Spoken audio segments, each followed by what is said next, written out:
I'm here with Brian Rose, ready to drive off to sunny Barcelona for your fight this Friday. How you feeling? Oh, I'm looking forward to it. It's a great experience. We're going to drive there, so yeah, no flights at the moment, so literally do anything to have a fight at the moment.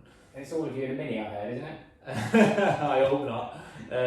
Yeah, we're in like a nice. We've got beds on the bus and stuff. So yeah, it's all good. I'm sure. As long as I get one good night's sleep the night before the fight, I'll be fine. You'll be alright. As long as you're not doing the driving, you'll be okay. Yeah, that's it. So you feeling ready? I mean, I know you were talking about fighting in April when we spoke a couple of months ago and having fans back and stuff. I know it's not that, but is this a fight you wanted? Is it something you feel good about? To be honest, it did come sooner than I thought. I was going to fight April, May. So weight-wise, I'm probably not where I should be or where I want to be. I've took this fight at 12.5 stone, so it's the heaviest I've ever fought at. But like I say, it's given me a goal. I'm going to get to this weight, get a win, get me back in the rankings, and then the big fights will come. I've only got like a stone to go then to get down to my actual weight, because I want to fight at like middleweight. Yeah. So yeah, in terms of being ready, I'm probably not 100% ready, but I am 100% ready to do a 6-round fight. You know, if it was a 10 or a 12 round, I'd probably struggle, but 6 rounds, I'm more than capable. I'm going to do 6 rounds standing on my head. Good stuff. Don't do that though. No.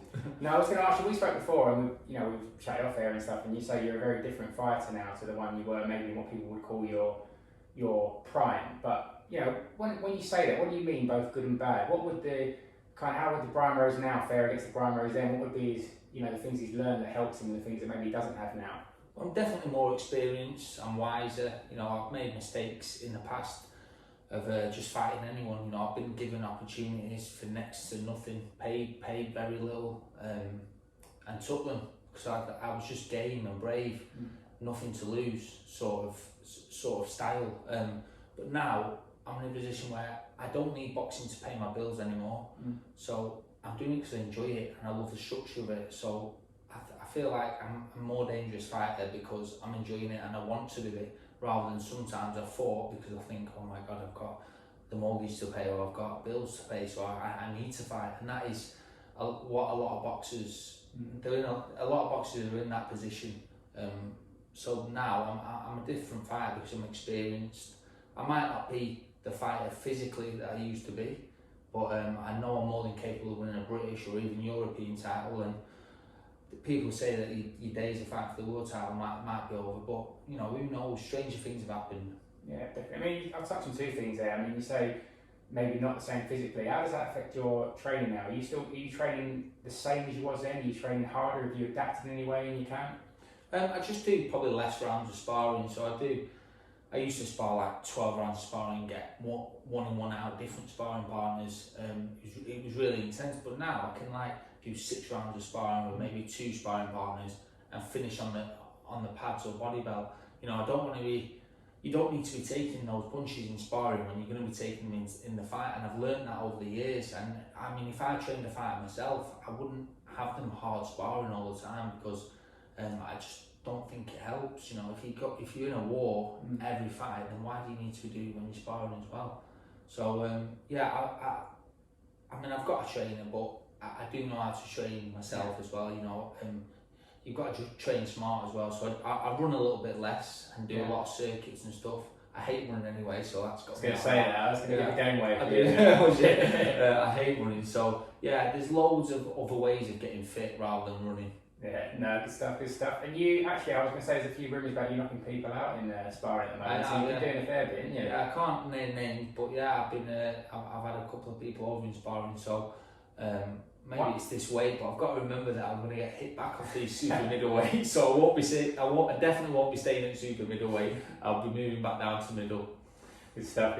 And you talk about moving back down, and I know you're focusing on this fight and your mind's on that. But where would you like to go in this chapter of your career? I mean, what would be? I know you say one thing I love about you is the way you will say that I'll fight any young prospect. I know you've been on to a good promoter saying give me one of your prospects and I'll have a go. But what is the dream fight for you in the next year or so? Maybe a British title. There's Cheeseman and Metcalf fighting for the British. There's no reason why I mean, they'll have a voluntary challenge after that, so they can pick someone like me and my big name. I've been there, done it.